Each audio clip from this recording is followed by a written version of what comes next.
नमस्कार, आप सभी का स्वागत है देवयानी वॉइस पर। मैं गरीब इंसान था। इंटरमीडिएट करने के बाद मैंने नौकरी की तलाश शुरू कर दी क्योंकि पढ़ने के लिए मेरे पास पैसे नहीं थे। लेकिन मुझे नौकरी ना मिलने की सबसे बड़ी वजह यह थी कि मेरा अंदाज अलग था। मैं तीसरी जीन्स का तो बिल्कुल भी नहीं था। मैं एक पूरा लड़का था, लेकिन ना जाने क्यों मेरी आवाज़ भी कुछ लड़कियों जैसी थी और मेरे हाथ और पाँव भी लड़कियों जैसे ही थे। मेरे हाथ और पाँव की बनावट को देखकर मेरे रिश्तेदार मुझे हसीन के नाम से पुकारते थे। कई लोगों को शक था कि मैं तीसरी जीन्स का हूँ। यहाँ तक कि मेरे घर वालों को भी काफ़ी साल तक यही लगता रहा। लेकिन मैं एक पूरा लड़का था। बस ना जाने क्यों मेरे हाथों की बनावट ऐसी थी। थोड़ा बहुत आवाज़ भी लड़की जैसी थी। मैं जिधर भी काम लेने को जाता, कोई भी मुझे काम नहीं देता। हर कोई मुझे तीसरी जीन्स का समझकर भगा देता। कोई भी मेरी बात का भरोसा करने को तैयार नहीं था कि मैं एक लड़का हूँ। अगर मैं किन्नर होता तो फिर भी कोई बात होती, लेकिन मैं वैसे तो था ही नहीं जैसा दुनिया मुझे समझ रही थी। मेरे घर में पैसों की कमी थी। मेरे घर वालों ने भी मुझे बहुत परेशान करके रखा हुआ था। वो लोग भी मेरी जात से नफ़रत करते थे क्योंकि उनको भी मैं अजीब ही लगता था। मेरी माँ कहती थी, तू तो ना बेटा निकला ना बेटी निकली। तुम्हारी बनावट बेटे जैसी होती तो तुम्हें कहीं नौकरी मिल जाती और हमारा गुजारा होता, या तो तुम पूरी बेटी होती तो हमें कमा कर देती। लेकिन तू तो कहीं का नहीं है। ये किसी और की नहीं बल्कि मेरी माँ के ही कह रही थी। जब दुनिया में इंसान साथ छोड़ देता है तो उसकी माँ उसका साथ देती है, लेकिन मेरी माँ तो माँ है और वही मुझे गलत इंसान ठहरा रही थी। समय गुजरता गया और मेरी उम्र 22 साल हो गई और मैं परेशान था। मैंने उसी परेशानी में अपना घर छोड़ दिया और दूसरे शहर आ गया। दूसरे शहर आकर भी नौकरी के लिए धक्के खाता रहा, लेकिन मुझे कहीं भी नौकरी नहीं मिली। फिर मुझे एक इंसान ने हिम्मत दिलाई जिसका एक मसाज सेंटर था और वो मर्दों का मसाज करता था। उसने मुझे कहा कि तुम ये काम करो। मैंने उसके सेंटर में काम करना शुरू कर दिया, लेकिन वहाँ पर भी सबने मुझे तीसरी जीन्स का समझकर सबने मेरा बहुत मजाक उड़ाया। उनमें से एक ने तो मौका पाकर मुझे परेशान करने की कोशिश की। यहाँ पर मेरी बर्दाश्त की हद खत्म हो गई थी। फिर मैंने उस सेंटर को छोड़ दिया। फिर मुझे ख्याल आया कि जब दुनिया मुझे लड़की समझती है तो मैं भी दुनिया के सामने लड़की बन जाता हूँ।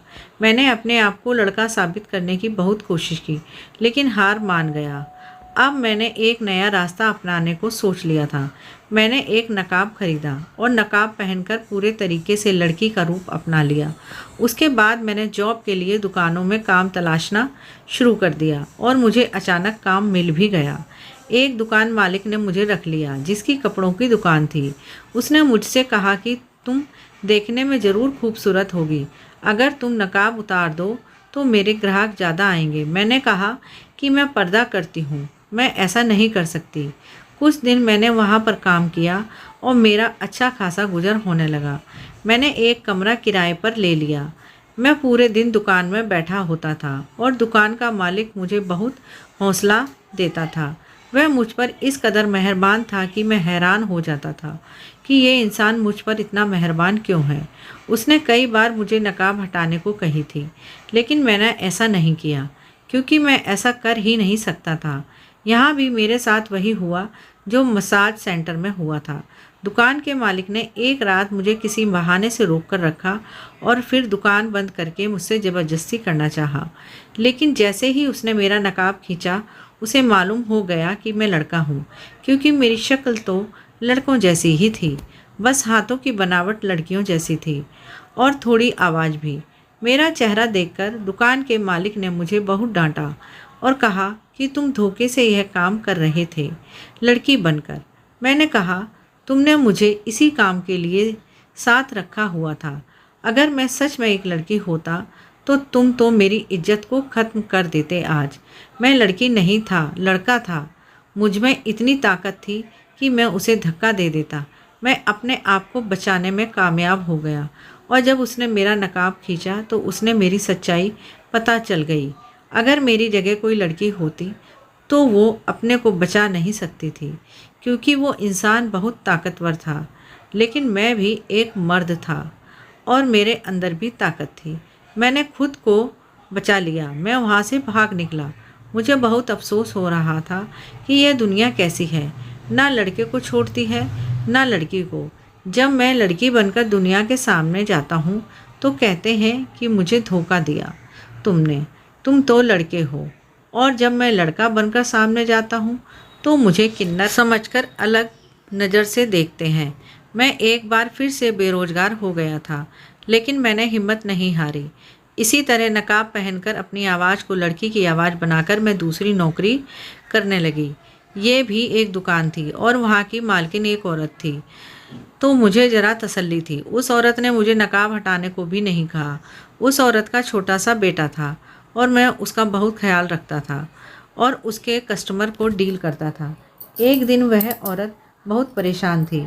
मैंने परेशानी की वजह पूछी तो उसने कहा कि मेरे सर में दर्द है और मेरा अंग अंग दुख रहा है। मैंने उससे कहा कि मैं आपका सर दबा देती हूँ। मैंने उसका सर दबाया तो उसको बहुत आराम मिला। फिर मैंने उसके कंधे दबाना शुरू किए और यूँ मैं करते करते पूरे शरीर पर हाथ फेरकर मसाज के अंदाज में दबाता जा रहा था और उस औरत को आराम महसूस हो रहा था। उसने मुझसे कहा कि तुम तो बहुत अच्छी मालिश करते हो, मेरा तो सारा दर्द ही तुमने गायब कर दिया। तुमने तो मसाज सेंटर खोलना चाहिए, तुम्हारे हाथों में बड़ी जादू है। ये मसाज सेंटर वाली बात उसने शायद ऐसे ही बोल दी थी, लेकिन यह बात मेरे दिमाग में बैठ गई। मैंने सोचा बात सच है कि मेरे हाथों में इतनी ताकत है, मैं बहुत अच्छे से मसाज कर सकता हूँ। लेकिन बस परेशानी यही है कि मैं मर्दों का मसाज करता था तो वो मुझे एक गलत निगाह से देखते थे, मेरा मजाक उड़ाते थे।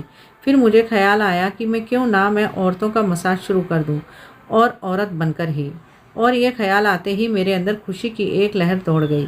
अगले दिन जाकर मैंने अपनी मालकिन से कहा कि मुझे थोड़ा पैसा चाहिए, मैं जल्दी आपका पैसा वापस कर दूँगी। मेरी मालकिन बहुत अच्छी थी, बहुत अच्छी दिल की मालिक थी और अब वो रोज़ाना ही मुझसे मसाज करवाया करती थी। उसने मुझे ठीक कहा है कि अगर तुम इतनी परेशान हो तो मैं तुम्हें थोड़ा बहुत पैसा दे देती हूँ। तुम्हारी ईमानदारी का काम मुझे बहुत अच्छा लगा है, इसलिए मुझे तुम्हारी मदद करने में कोई परेशानी नहीं है।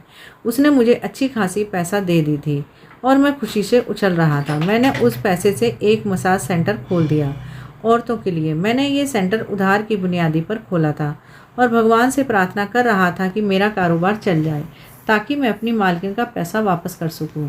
मैं दिन को मालकिन के घर में काम करता था और शाम को अपना मसाज सेंटर खोलता था और औरतें आती थीं और मुझसे मसाज करवाती थीं और मैंने नकाब पहना होता था। वो मुझसे मेरे नकाब की वजह पूछ रही थी तो मैंने यही कहा कि बस मैं पर्दा करती हूँ। मेरे हाथों की बनावट से किसी औरत को शक नहीं हुआ कि मैं असल में कौन हूँ। मैं हमेशा सोचता था कि भगवान ने मेरे हाथ को ऐसे क्यों बनाए हैं, क्यों मेरे आवाज़ को लड़की जैसा बनाया है। लेकिन आज मुझे समझ आ गया था, भगवान ने कोई चीज़ बेकार नहीं बनाई थी। मेरे हाथ ही थे जो मेरे काम आ रहे थे।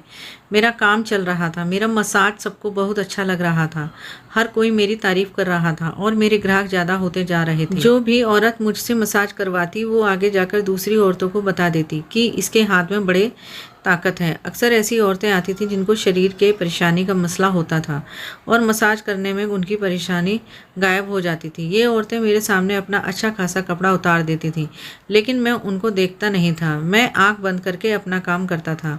मेरा उनको देखना भी पाप था। मेरी कोई गलत नियत नहीं थी, बस मैं मजबूर था। फिर एक दिन एक बहुत बड़ी गाड़ी में एक औरत आई जो बहुत ज़्यादा अमीर लग रही थी। मेरे पास इतनी अमीर औरतें नहीं आती थीं, लेकिन वह औरत कुछ ज़्यादा ही अमीर थी। उसका कपड़ा और उसकी गाड़ी सब कुछ उसकी अमीरी बता रहे थे।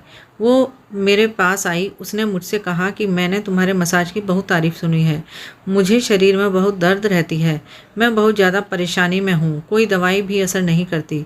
मेरा वज़न ज़्यादा होने की वजह से मेरा शरीर बहुत दर्द करता है, इसलिए मैं तुमसे मालिश करवा कर देखना चाहती हूँ कि असर होता है कि नहीं। वो औरत जैसी भी थी, अमीर औरतें जैसी ही होती हैं। मैंने आराम से उसका मसाज किया और काफ़ी देर तक करता रहा तो उसको बहुत सुकून आया। उसने मेरी तारीफ़ की और फिर चली गई। लेकिन अगले रोज़ वो फिर आई और मुझे कहा कि मैं तुम्हें लेने आई हूँ, तुम अब मेरे घर पर रहो, मैं तुम्हें इतने पैसे दूंगी कि तुम्हें ये सेंटर चलाने की ज़रूरत नहीं पड़ेगी, बस मेरी परेशानी को दूर कर दो। उसकी बात सुनकर तो मैं हैरान रह गया था। वो मुझे इतना पैसा देने को तैयार थी कि मुझे सेंटर चलाना ही नहीं पड़ेगा। यानी मेरी किस्मत मुझ पर मेहरबान हो रही थी। सारा दिन सेंटर में जलील होने के बजाय मुझे एक औरत का मसाज करना था और मेरे महीने भर का खर्च निकल जाता। मैंने उस औरत से कहा कि मैं ये सेंटर बंद नहीं कर सकती, क्योंकि मैंने किसी से बहुत पैसा उधार लिया था ये सेंटर चलाने के लिए, और अब तक उसका उधार नहीं चुका देती मैं इसको बंद नहीं कर सकती। उस औरत ने कहा कि तुम्हारा सारा उधार मैं चुका दूंगी, बस तुम मेरे साथ मेरे घर चलो, मैं अपने घर में ही तुम्हें एक कमरा दे दूंगी, तुम वहाँ पर रहना। मेरा घर बहुत बड़ा है और मेरे पास बहुत पैसा है, बस ये मेरी परेशानी मेरी जान नहीं छोड़ती है। मैं काफ़ी मसाज सेंटर गई थी, लेकिन वो ईमानदारी से काम नहीं करते। तुमने ईमानदारी से काम किया है, मुझे तुम्हारा काम बहुत पसंद आया है। मैंने उस औरत से कहा कि आप रोज़ाना यहाँ आ जाया करें, मैं आपका मसाज कर दूंगी। तो उस औरत ने कहा कि तुम्हारा यह छोटा सा सेंटर में आना मुझे अच्छा नहीं लगता, मेरा ताल्लुक़ बहुत ही हाई क्लास से है, और जब मेरी सहेलियों को मालूम होगा कि मैं इतने छोटे से सेंटर में जाकर मसाज करवाती हूँ तो मेरा मजाक बन जाएगा, इसलिए मैं यहाँ नहीं आ सकती। तुम मेरे घर आ जाओ। मैंने उस औरत की बात मान ली। उस औरत ने मेरा सारा कर्जा चुका दिया। मैंने दुकान की मालकिन को जाकर उसके सारे पैसे वापस किए और अपना सेंटर बंद कर दिया। सोचा जब मुझे यहाँ पर रहने की अच्छी जगह मिल रही है और इतनी औरतों का मसाज करने के बजाय जब मुझे एक का ही मसाज करना है और खाना पीना सब कुछ मिल रहा है तो परेशानी क्या है। मैं खुशी खुशी मान लिया। वो औरत अपने साथ मुझे अपने घर ले गई। उसका घर किसी बड़े महल से कम नहीं था। उसने मुझे रहने के लिए कमरा दे दिया जो घर के पीछे की तरफ था। वो क्वार्टर था, लेकिन मेरी इस कमरे से कहीं ज़्यादा बेहतर था। यह कमरा साफ़ सुथरा था और अच्छा फर्नीचर भी रखा हुआ था, यानी कि अमीर लोगों के नौकर भी ठाठ से ही रहते हैं। मैंने वहाँ पर अपना सामान रखा और मैं भगवान से प्रार्थना किया, जिसने मुझे इतना अच्छा सा मौका दिया था। मैं जानबूझकर दुनिया को धोखा नहीं दे रहा था, मेरे पास इसके अलावा कोई रास्ता भी नहीं था।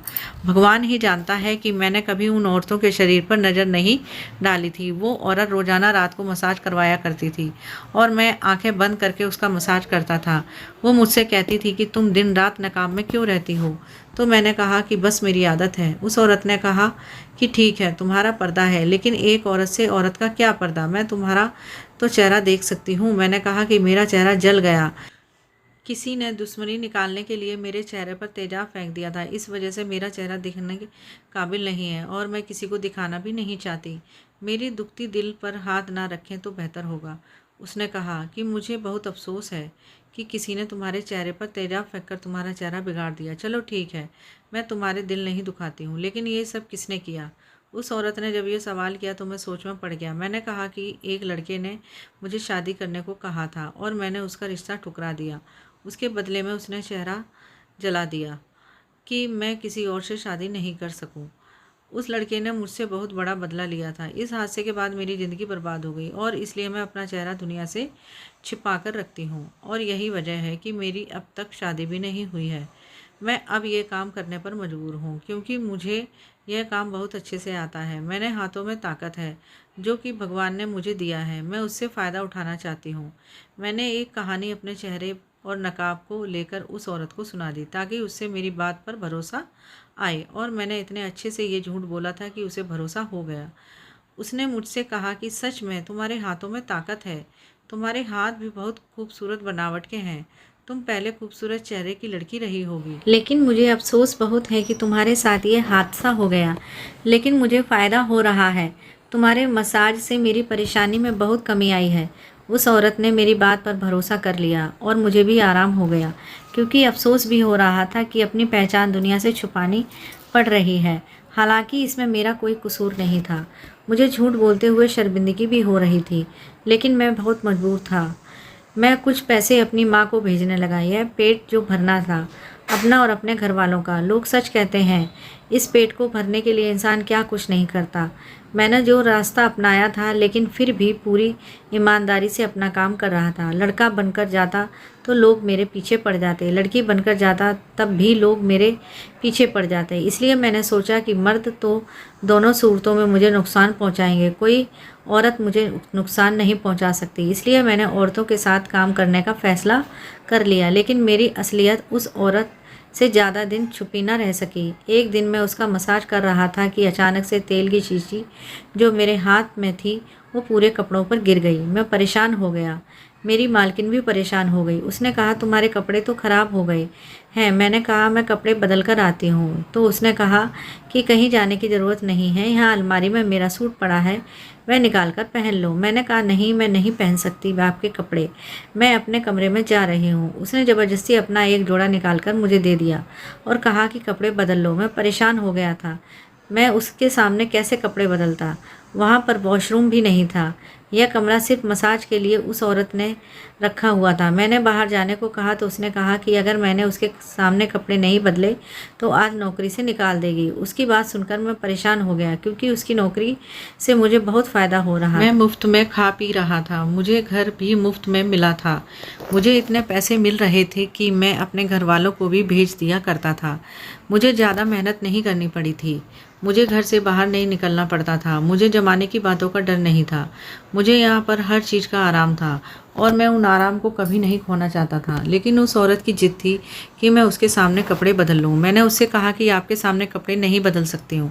आप अच्छी तरह से जानती हैं कि मैं अपना चेहरा भी छुपा कर रखती हूँ, तो मैं अपना शरीर आपके सामने कैसे खोल सकती हूँ?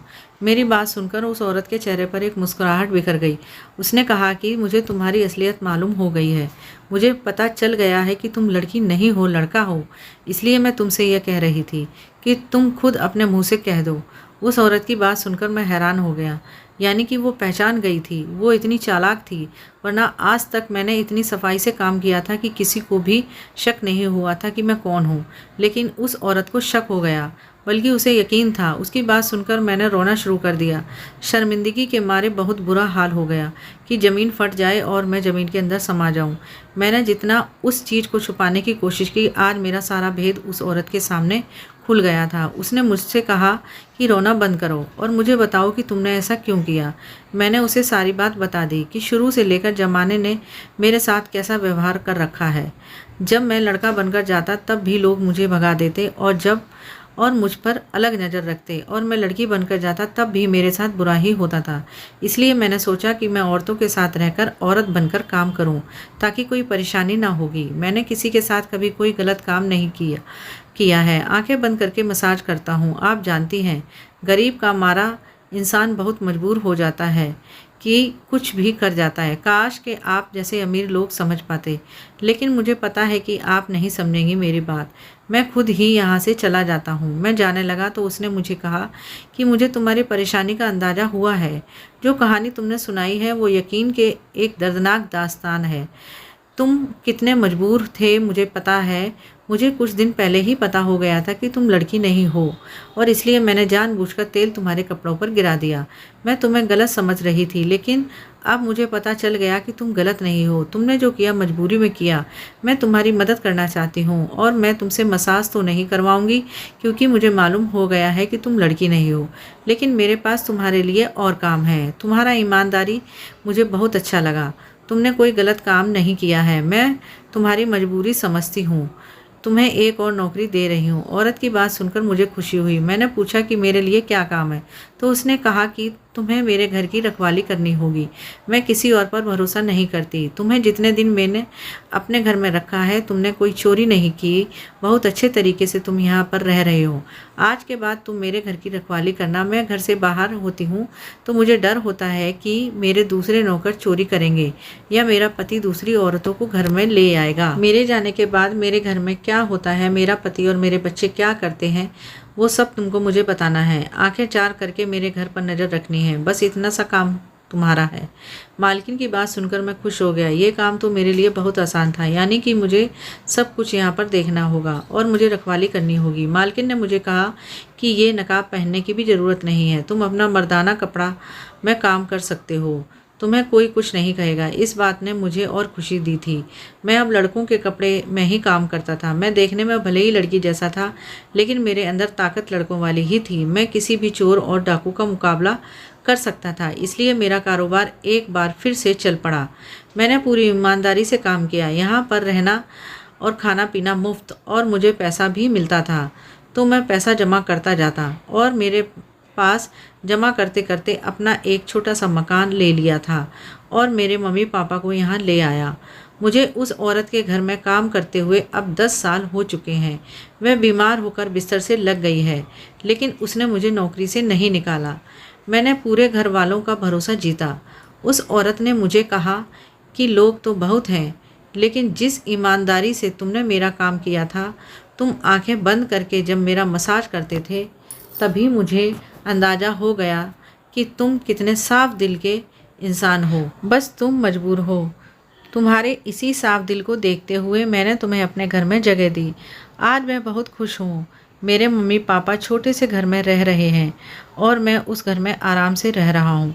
सच कहते हैं, जब भगवान एक को एक चीज़ नहीं देता तो दूसरा दे देता है। मेरे पास पैसा नहीं था, लेकिन उस औरत के दिल में भगवान ने रहमत डाल दी थी और मेरी सारी परेशानी हल हो गई थी। सारी बात मेरी नीयत की थी जो साफ थी। मेरी कहानी सुनकर आपको मुझ जैसे इंसानों के बारे में अंदाज़ा हो गया होगा कि हम जैसे लोग जो पूरे मर्द होकर भी कुछ नहीं कर सकते और ज़माना उनके साथ क्यों ऐसा सलूक करता है और वो लोग कितने मजबूर होते हैं। मेरी आपसे गुजारिश है कि मेरे जैसे अगर किसी इंसान को आप देखें तो उसके साथ हमदर्दी से बात करें। अगर एक इंसान पूरे तरह से किन्नर होता है तो फिर भी उसे ज़माने में जगह मिल जाती है और वह वही काम करता है जो किन्नर करते हैं। लेकिन अगर एक इंसान पूरा मर्द हो लेकिन उसके हाथ पाँव की बनावट, उसकी आवाज़ औरतों जैसी लगती हो, तो उसे ज़माने में बहुत मुश्किलों का सामना करना पड़ता है।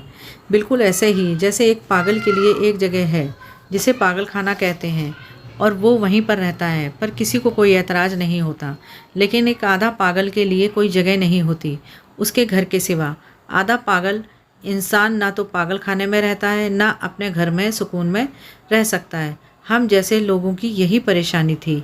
दोस्तों, आज की कहानी आपको कैसी लगी कमेंट बॉक्स में ज़रूर लिखें और वीडियो को लाइक करें, शेयर करें। प्लीज़ चैनल को सब्सक्राइब करके बेल आइकन को प्रेस करें और सपोर्ट करने के लिए आपका बहुत